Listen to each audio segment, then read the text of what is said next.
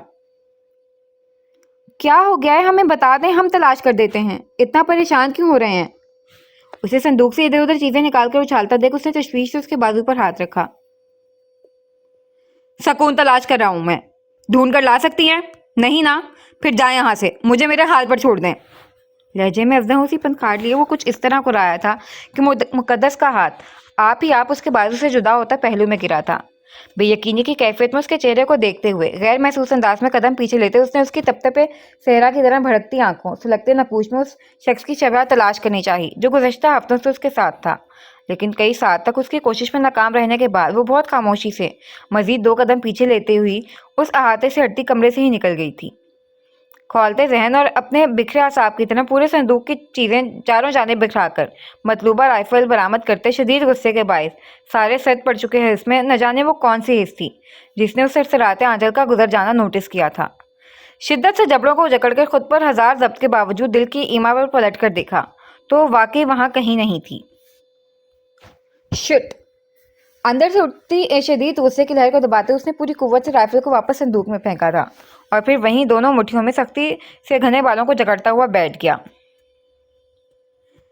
عشق وہ 7ویں حص ہے کہ جس کو عطا ہو، رنگ سنائی دیں اسے خوشبو دکھائی دے، رگوں میں لہو کی جگہ دوڑتے شرارے، دماغ میں اٹھتے نفرت کے شعلے پورے وجود کو لپیٹ میں لیے، تنفر کے زہریلے ناگ، آنکھوں میں ایک جہاں کو بسم کر دینے والی آتش فشانی جذبات۔